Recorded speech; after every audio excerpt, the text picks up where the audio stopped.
고린도전서 3장 1절에서부터 5절 하나님이 주신 그 생명 시리즈 5번째 시간으로요. 내 소속이 어디냐, 내 소속이 어디냐 라는 제목으로 말씀을 전할 때 많은 도전과 많은 깨달음, 많은 은혜의 시간이 되기를 간절히 소망합니다. 늘 말씀을 드리지만 저는 저희 뒤에 있는 유아실이 좀 이렇게 바글바글 했으면 좋겠어요. 그래서 그 누군가가 또 저기 이제 방음을 해야 됩니다라고 말을 하면 좋을 것 같아요. 오늘 말씀의 제목이요. 내 소속이, 너가 속한 곳이 어디냐, 내 소속이 어디냐입니다. 우리는 살아가면서 많은 곳에, 여러 곳에 그런 소속되어져서 우리는 살아가고 있어요. 가족이라는 가장 큰 중심이 되는 가족이라는 소속이 있습니다. 가족이라는 소속 안에 부모가 누구이고 자녀가 누구인지를 또한 물어봅니다. 친구들과의 그런 소속도 있죠. 그래서 어떤 학교를 다니고 또한 담임 선생님이 누구인지를 또 그렇게 묻습니다. 또 학원이라는 소속도 있죠. 학원 선생님이 누군지, 학원 원장이 누군지, 영어 선생님, 수학 선생님이 누군지. 제가 어제 지민이랑 학원에 또한 가게 됐어요. 학원에 소속이 되었는데요. 하나님께서 지민이에게 참 많은 은혜를 부어주시는 것 같아요. 그래서 은혜로 또한 이렇게 은혜로 시작을 하게 되었습니다. 또 우리는 이곳 교회라는 소속이 있습니다. 어느 교회를 다니고 담임 목사가 누구인지를 또한 묻습니다. 그래서 교회에서 우리가 어떤 은혜를 받았느냐라고 또한 묻기도 합니다. 또 우리가 직장이라는 소속도 있고요. 또 취미 생활 속에 그런 소속도 있습니다. 그러니까 인간들은 정말 많은 곳에서 속해 있어요. 또 어떤 곳에 속해 있다는 것, 우리가 어떤 곳에 속해 있다는 그 말은요, 그곳에서 많은 또한 유익을 받는 것이고, 또한 선한 영향력을 많이 받기 때문에 우리가 그 곳곳에서 우리가 속해 있기를 원하는 겁니다. 그래서 결국엔 인간은 혼자 살 수 없다는 것을 또한 그것을 또한 증명하고 있어요. 그 과거에 요즘에도 나오는지 모르겠어요. 나는 자연인이다 라는 그 프로를 보면 처음에는 그 산세의 멋있는 곳에서 이렇게 잘 꾸려놓고 사는 사람들을 보면 처음에 좀 멋있어 보였는데 결국에는 그런 모든 속해 있는 것을 다 끊고 그가 마지막으로 가는 곳이 산이었어요. 그럼 결국에는 철학은 신세로밖에 보이지가 않더라고요. 그러니까 결론은 사람은 좋은 곳에서 또한 좋은 영향을 받는 곳에서 속하기를 원한다는 거예요. 모든 사람은 다 그래요. 그를 간절히 또한 원했고요. 또 그렇게 살고 있다고 생각했던 것이 오늘 성경에 나와 있는 고린도 교회가 그렇습니다. 고린도 전후서는 성경에서 좀 읽기가 되게 어려운 부분이에요. 조금 어려워요. 왜냐하면 복음서는, 신약성경의 복음서는 예수님께서 직접 말씀하시고 또 나타나시고 그런 모든 기적들을 직접 보여주셨기 때문에 조금 쉬울 수가 있는데, 이 바울이 기록한 바울 서신서는 그 편지를 보내는 교회의 상황과 환경에 따라 우리가 해석하는 게 조금 다르기 때문에 그래요. 특히 오늘 이 고린도 교회가 더더욱 어렵습니다. 고린도 교회는 교회를 안 다니는 사람들, 그러니까는 구원받지 못하는 자들의 문제가 아니라 구원받은 자들이 겪는 그런 문제들을 말하고 있어요. 그러니까 교회를 열심히 다니는데 교회 생활 가운데 생기는 그 문제점들을 이 사도 바울이 지적하고 말하고 있습니다. 그래서 그 정답이 딱 하나로 나와 있지가 않아요. 어떤 사람은 열심히 다닐 수도 있고 어떤 사람이 열심히 안 다닐 수도 있어요. 또한 다니는데 그냥 이렇게 머릿수 채우려고 다니는 경우도 있고요. 그러니까 여러 가지 교회 상황이 내 환경이 여러 가지이기 때문에 이 말씀에 해석하고 적용하는 게 그래서 좀 어렵게 느껴지는 게 고린도 전후서입니다. 받은 은혜가 있어서 우리는 교회를 다니는데 열심히 생활하는데 문제가 생겨요. 신앙이 성장하는데 방해가 안 됐다면 바울이 그것을 문제 삼지 않았을 텐데 열심히 다닐수록 당파가 나눠지고 상처받고 신앙을 도저히 지속적으로 할 수가 없는 그런 문제가 생깁니다. 성경에는요, 오늘 읽은 본문에는 다 기록되어지지 않은데 그 당시에 바울파와 아볼로파 외에 예수파와 베드로파가 또 있었어요. 가장 큰 분파가 이 네 개의 분파로 나눠져 있었어요. 그래서 교회는 하나인데, 고린도 교회 교회는 하나인데 이 네 개로 나눠져서 하나가 되어지지 못하는 그런 상황. 오늘날 그 한국 교회와 상당히 많이 비슷하지 않습니까? 저는 오늘 이 말씀을 준비하면서 한 주 동안 말씀을 묵상하면서 과연 우리 교회와 맞는 상황일까라는 고민을 많이 했어요. 우리 뭐 당파 누구 권사님파 집사님파 그런 파도 없잖아요. 그러니까 서로 이렇게 좀 싸울 수 있는 사람도 없는 그런 상황에서 이게 과연 우리 교회와 맞을까? 근데 말씀을 일주일 동안 제가 수요일 목요일까지 정말 많이 고민했어요. 다른 부분을 하고 싶어서. 근데 말씀을 묵상하면 할수록 우리 교회에 그리고 지금 우리에게 정말 필요한 말씀이구나라는 더욱더 깨닫게 해주시더라고요. 여러분 오늘 본문은요, 한마디로 표현하면 바울이 고린도 그 성도들을 향해서 당신들은 신령한 자, 그러니까 영적 어른으로 인정할 수 없다. 바울이 그 문제점을 지적한 것이 오늘 본문 말씀이에요. 고린도 교회의 영적 실체를 적나라하게 그것을 지적하고 있습니다.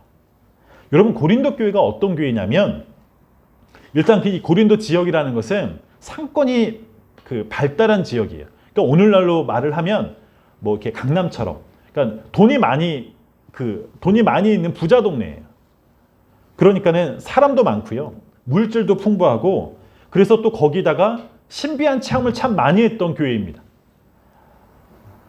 그러니까 이 말은 주님으로 인해서 기적을 많이 경험했던 교회이기도 해요. 성경도 탁월하게 잘 알고 있고요, 성경 공부 탁월하게 한 교회예요. 그러니까 주님의 은혜도 많이 경험한 교회입니다. 그런데 교회를 향해서 교회 열심을 가장 많이 있었고, 사람들이 그러다 보니까 많이 이제 교회가 부흥하게 돼요. 그래서 그 부흥한 것을 하나의 구역으로 나누고 하나의 교구로 나눠지는 그런 일들이 되어졌습니다. 근데 그게 교회 성장과 부흥으로 나눠진 게 결국엔 그게 커지다 보니까는 하나의 당파가 되어지는 그런 문제까지 생기게 된 것이에요. 그래서 그들은 자신들은 영에 속한 자다. 주님의 일을 열심히 전파하고 있다. 자신을 자랑하고 자신이 속해 있던 것을 그 소속과 직분을 증명하고 말을 하고 이렇게 본인들이 고백하고 있지만, 사도 바울이 이야기하는 것은 당신들은 영에 속한 자가 아니라 육에 속한 자다라고 말하고 있어요. 바울의 입장에서는 교회라고 하는 것은, 교회는 생명력이 넘쳐야 되는데 당신들은 시기와 분쟁으로 당파가 생겨난 것이다 라고 그 상황을 지적하고 있습니다. 본문 잠깐 볼까요? 사도 바울이 1절에 내가 신령한 자들과 같이 너희에게 그렇게 대우할 수 없다라고 이야기를 해요.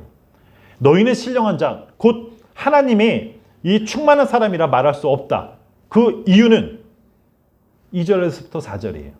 그러니까 육신에 속한 내가 신령한 자가 아니기 때문에 육에 속한 어린아이로밖에 대우할 수 없다. 그 이유는 2절, 3절, 4절이라는 거예요. 너희는 밥을 먹지 못하고 젖을 먹는 아이와 같다. 또 그 이유는 바울파다, 아볼로파다, 당파를 짓기 때문이다. 또 하나 그 이유는 너희들이 사람들을 시기하고 사람들과 분쟁이 있기 때문이다 라고 유학을 내려줘요.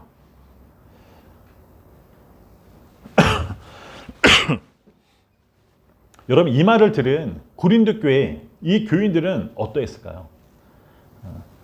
고린도 교회의 입장에서 우리가 그 상황을 싹 들어가 보면 상당히 억울합니다. 왜요? 그들은 분명히 주님을 경험했어요. 그리고 누구보다 열심히 신앙생활을 했던 자들입니다. 당파가 나눠진 것은 사람이기 때문에 어쩔 수 없는 것 아닙니까? 지도자의 성향과 내 성향에 따라서 자연스럽게 나눠줄 수밖에 없는 거예요. 좀 나쁘게 표현하면 끼리끼리 뭉친다고 그러잖아요. 근데 사람들이 모이는 곳에서는 당연하게 그렇게 될 수밖에 없어요. 어쩔 수 없는 것입니다. 저도 목회자들 모여 있으면 그 두루두루 다 친하지 않아요. 그냥 끼리끼리 성향에 맞는 사람, 나이에 맞는 사람, 또 이게 자기 그 가치관, 그 코드에 맞는 사람끼리 모이게 되는 거는 사람이 모이면 어쩔 수 없는 거예요. 그래서 바울과 맞는 사람은 바울파에 속해 있는 것이고, 또 바울이 싫은 사람이 있을 거잖아요. 바울이 변하기 전은 어떠했습니까? 바울은 예수 믿는 사람을 핍박자였어요. 박해자였어요. 그러니까 바울의 이 과거를 아는 사람은 그를 지도자로 섬기기가 어렵습니다.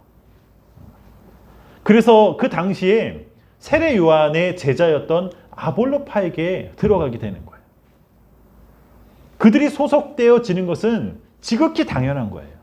지극히 당연한 자기에 맞는 지도자에게 들어가서 그렇게 신앙생활을 하고 있는데, 바울이 그거 너희들은 당파를 짓는 것이다 라고 얘기하면 당연히 저 사람은 왜 저래?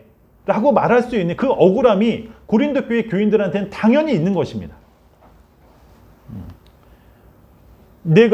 나에게 영적 그런 영적인 스승, 영적 지도자 밑에 있다는 것이 왜 나쁩니까? 자신이 어디에 속해 있는 것을 알고요, 그것을 자랑하는 것이 왜 나쁩니까? 그러니까 나의 정체성, 내가 어디에 있는 사람이다, 나는 예수 믿는 사람이다라는 그 정체성을 그렇게 말하는 것이 왜 나쁩니까? 사도 바울이 그 자신이 속해 있다는 것을 왜 문제 삼고 있습니까? 또 그들은요, 장로들이고 집사들이었어요. 자신의 직분에 맞는 거기에 속해져 있었습니다. 그 주님을 경험했던 그 교회, 고린도 교회 안에 소속되어 있습니다. 그러니까 그들은 세상에 속한 사람이 아니라 하나님께 속해 있다고 말해요. 여러분, 이것은 어떤 도박판에 카지노 그런 데 속해 있는 것이 아니라, 그리고 어떤 조폭에 속해 있는 것이 아니에요. 무슨 더럽고 좀 추악한 그런 집단, 그런 조직에 속해 있는 것이 아니에요.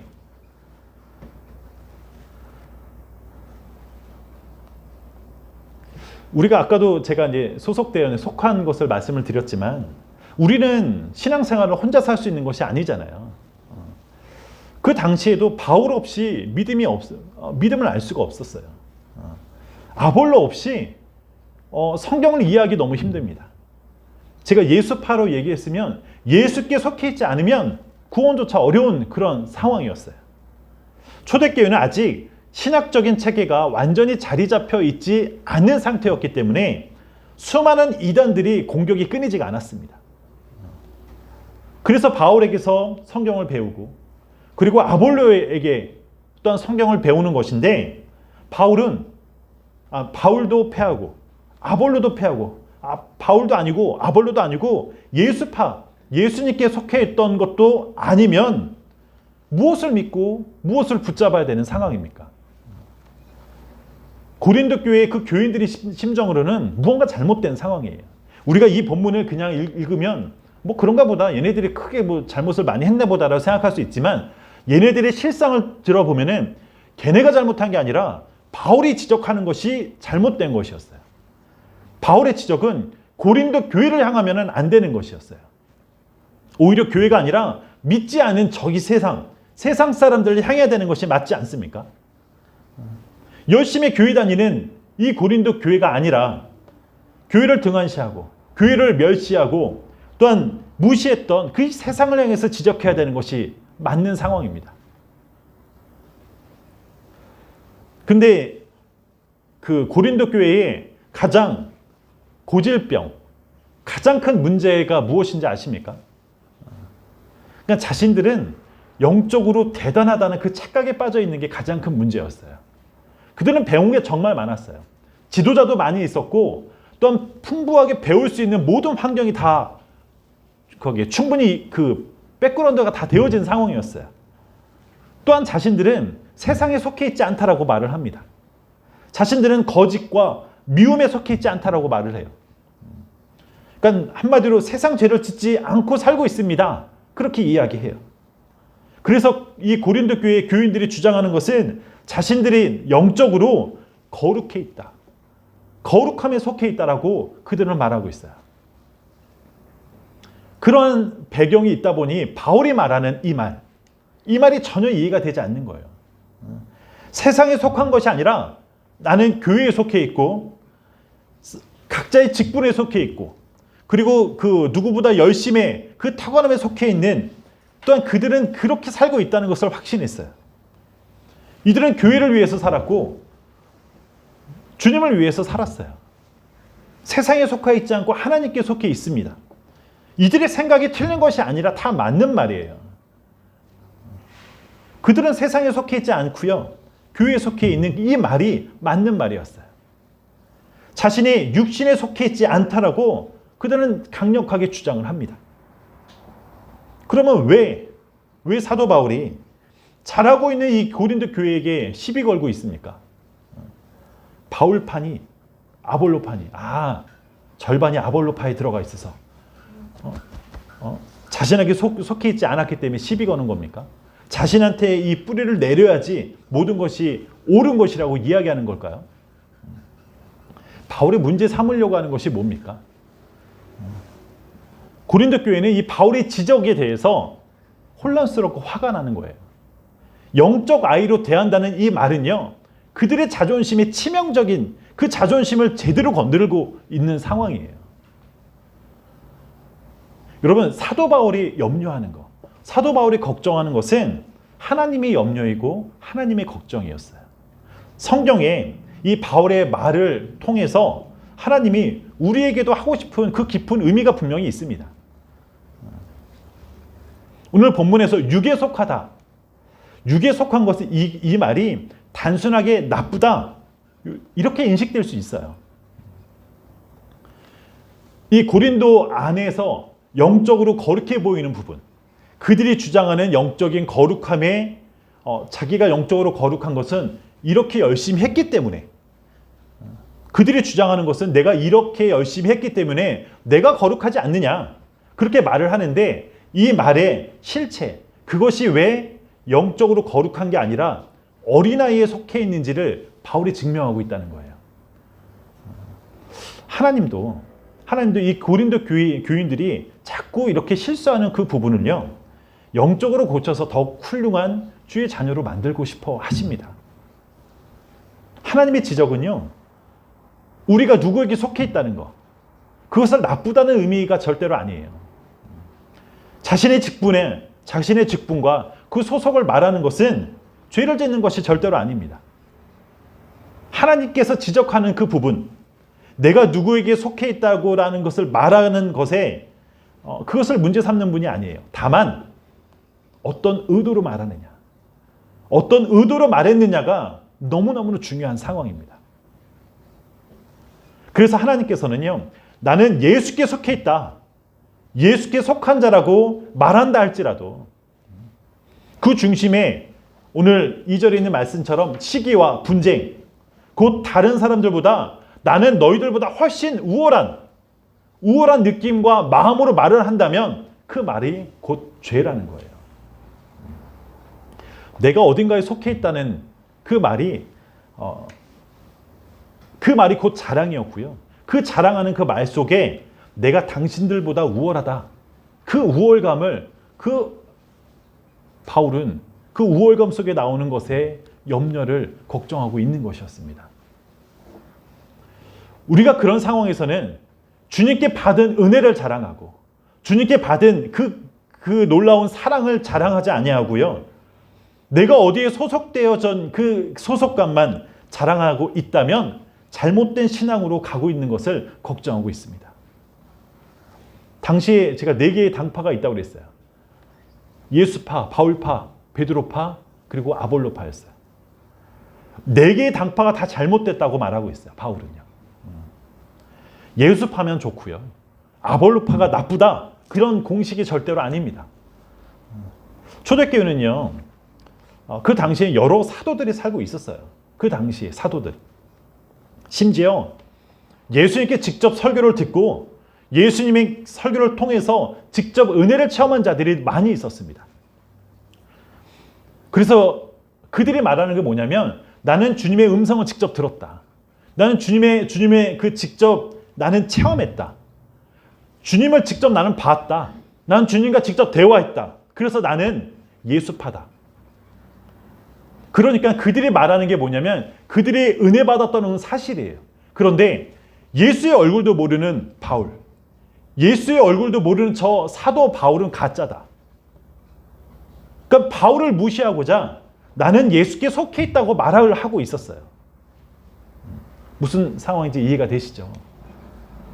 내가 목사고 누군가 우리 뭐 장로님, 권사님 어디에 소속되어 있다는 것을 말을 할 때 그것이 다른 사람을 억압하고 내가 누르기 위해서 사용을 한다면 그것은 어린아이에 속한 자다라고 사도 바울은 강력히 주장하고 있는 거예요.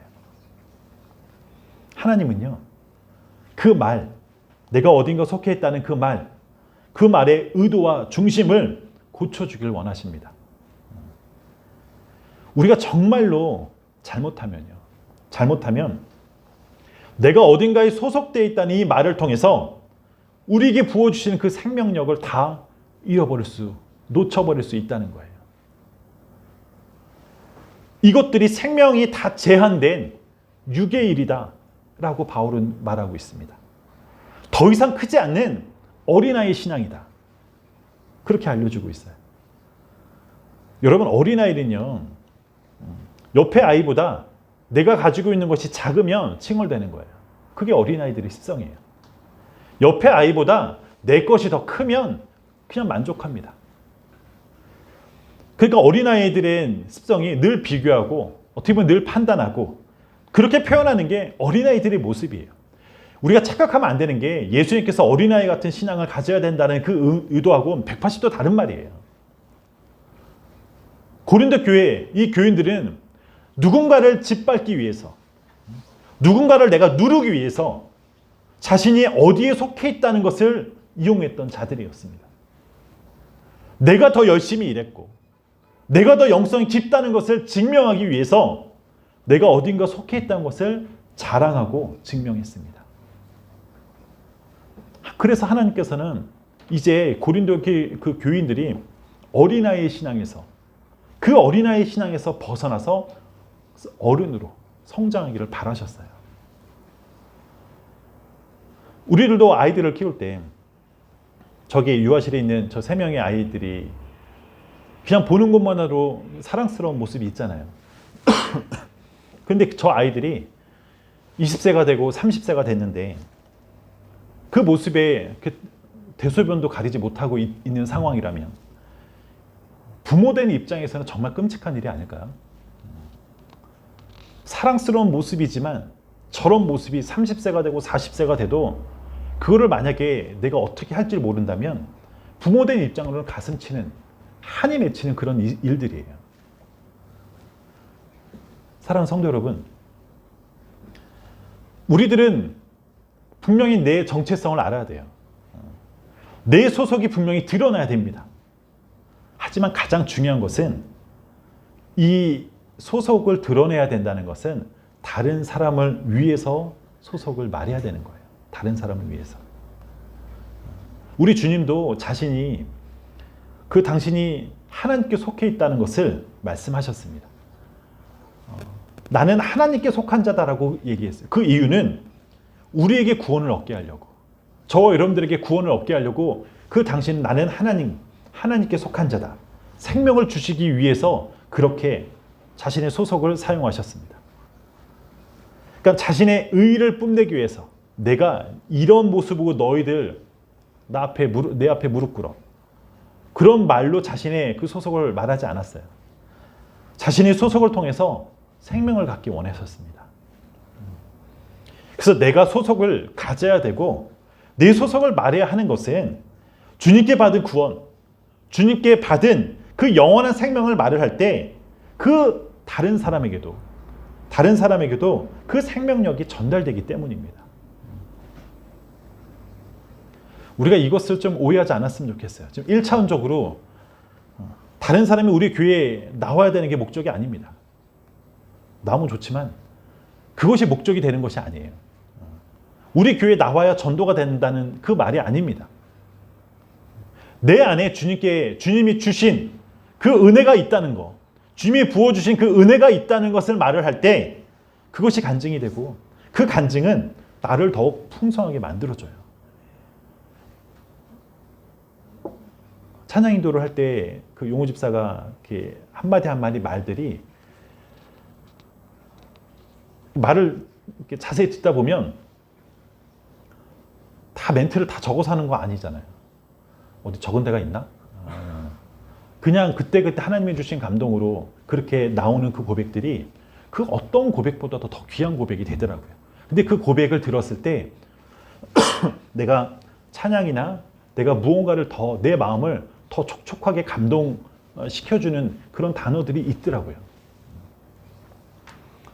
그러니까 누군가의 간증을 들으면 그 간증이 1차적으로는 내가 나를 더욱더 풍성하게 만들어줍니다. 그래서 그 간증은 결국에 흘러넘치게 되어 있어요. 내가 고백하면 그 간증이 흘러넘칩니다. 흘러넘치는 게 반드시 다른 사람, 다른 영혼에게 묻게 되어 있다는 겁니다. 흘러넘친 것이 그냥 사라지는 것이 아니라 누군가에게 묻어요. 누군가에게. 내가 주님께 속해서 그리고 이 꾸미는 교회에 소속이 되어서 주님을 알아가고 있습니다. 제가 이런 하나의 문장이 있다면 이 고백이 첫째는 나에게 생명을 더욱더 부어주는 거예요. 나에게 주님의 은혜가 더욱더 풍성하게 해주려고 나에게 간증을 하게끔 해주십니다. 그리고 또 듣는 다른 영혼들도 나의 간증으로 인해서 생명력이 묻어나게 되어져 있습니다. 누군가를 시기하고 하고 있다면 그것은 어린아이의 신앙과 같다는 거예요. 영적으로 어린아이는 누군가를 판단하고 누군가를 비판하고 책망하는 그렇게 하기 위해서 소속을 갖는다는 거예요. 내가 저 인간을 누르기 위해서 내가 더 성가대에 들어가야 돼. 성가대가 예전엔 그런 줄 알았어요. 뭔가가 자기가 내 신분이 상승하는 것처럼. 성가대, 우리 교회는 성가대가 아마 평생 없을지도 몰라요. 근데 영적 어른, 성숙한 성도는요, 감싸고 위로하고 변호합니다. 여러분, 하나님은 영적 어린아이는 영적 어린아이처럼 대하는 거예요. 그래서 신령한 어른들이 받는 그 은혜와 능력을 받지 못하게 되어 있습니다. 이런 자에게 직분이 무엇인지, 목사이든지 권사이든지 하나님은 교회의 어른으로 신령한 그런 은혜를 부어주지 않는다는 거예요.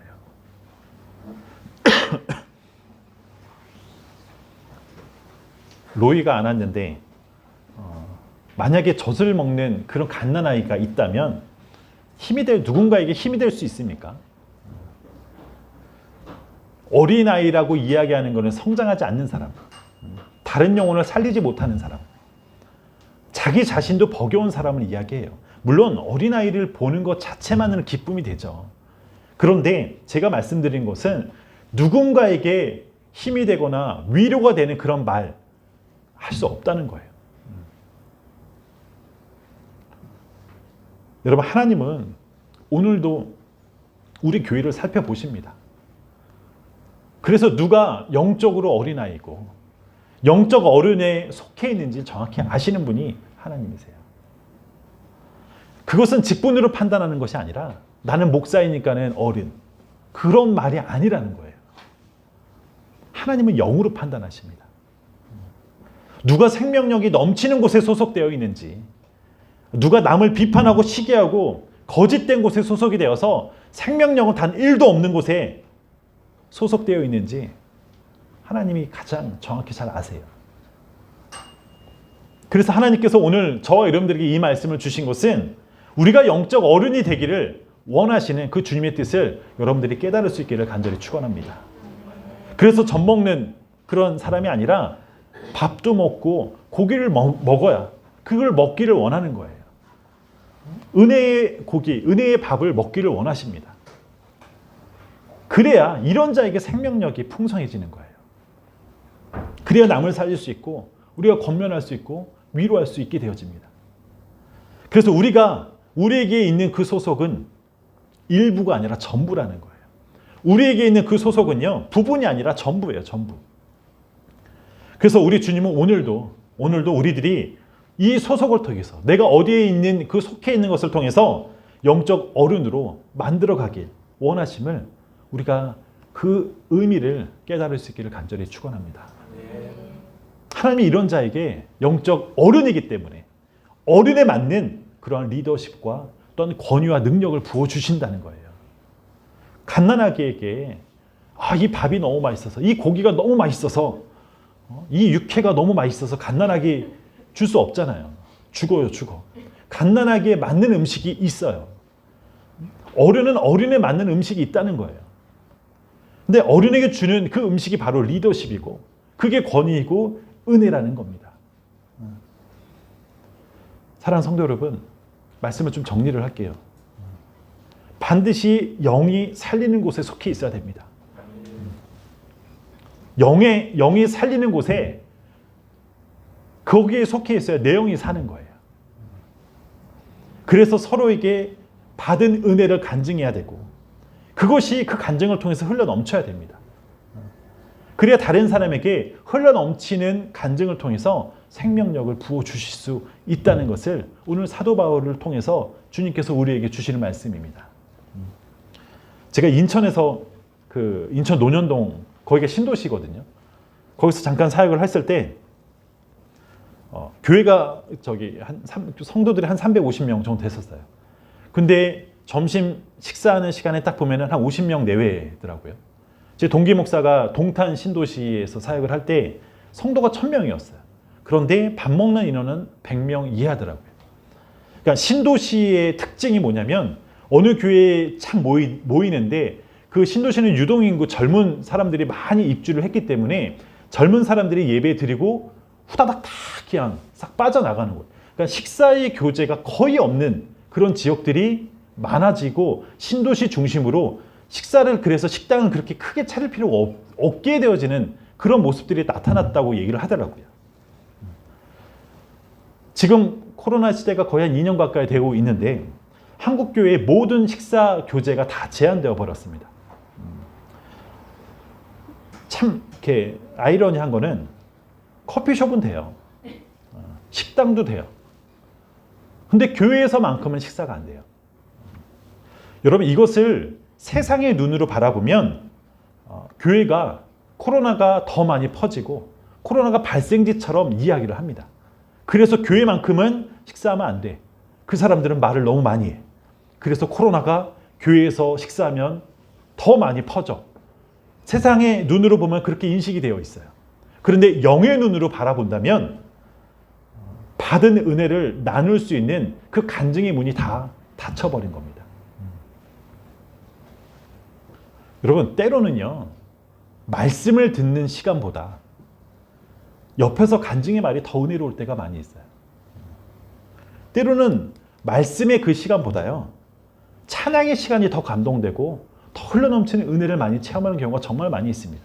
제가 말씀을 전하고 있는데도 그래요. 제가 우스갯소리로 찬양만 한 2시간 했으면 좋겠다라고 그렇게 생각하는 것도 어쩔 때는 찬양을 통해서 내 마음을 더 많은 은혜를 체험할 때도 있고요. 성경도 주님께서 말씀하셨던 그 설교 시간이 아니라 그냥 식사의 교제 시간에 더 많은 주님의 은혜를 더 드러냈고 거기서 더 많이 은혜 받았던 사람들이 훨씬 더 많았어요. 세상의 교회는요 하나님을 전하지 않고 하나님을 간증하지 않으니까 하나님이 듣기 싫다고 다 막으셨습니다. 코로나로 인해서 저는 그것을 하나님의 관점으로 우리 세상을 바라본다면 하나님이 막으셨어요.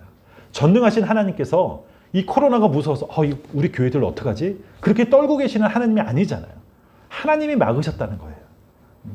하나님을 말하지 않으니까 사람들이 모이면 부동산을 이야기하고 사람들이 모이면 주식을 이야기하고 사람들이 모이면 정치를 이야기하니까 그 소리가 너무 듣기 싫으니까는 하나님이 막으신 것입니다.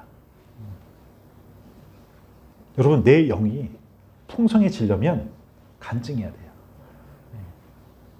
받은 은혜를 고백하면서 이 고백이 흘러 넘쳐야 됩니다.